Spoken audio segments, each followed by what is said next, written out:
Kote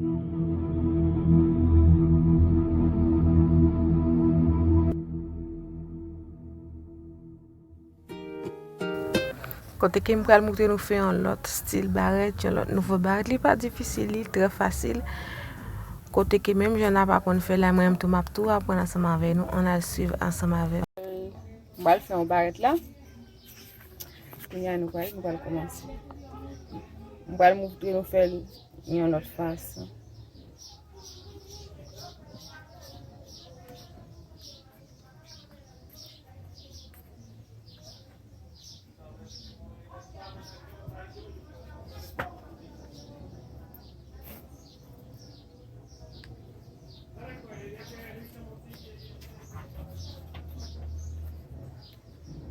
Même étant côté une petite racine là.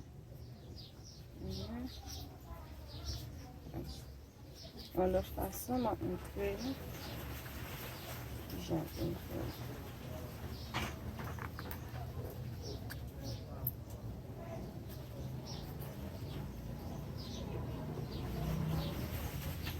là, on a mesuré 1 cm.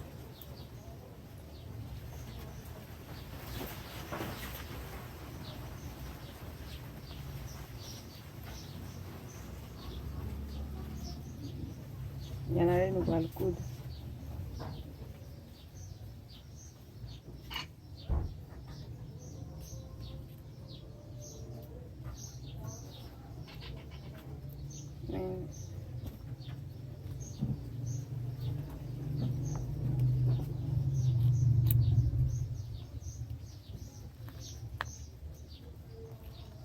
Parce que ça va monter nous un plus facile.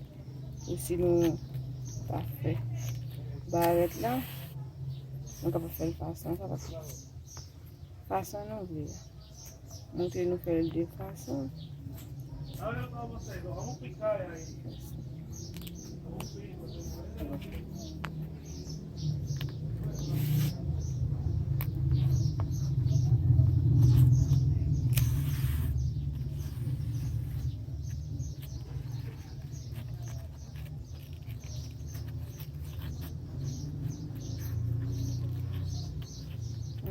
Façon encore.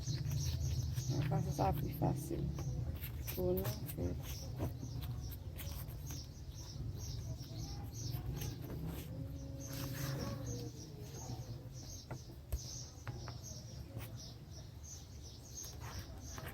Ben on arrête.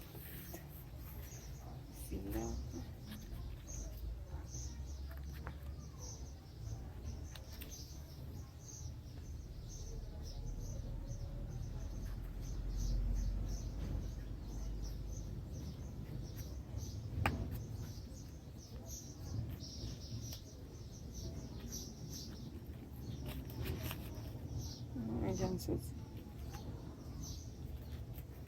Bien.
on pral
avec des ça.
Si nou remeni, kite yon komentè pou mwen, like, abone, epi tou pataje avèk yon zanmi nou, yon fami nou, pou yon kapab wè baret la, se kon sa tou pou yon kapab kon fè li tou.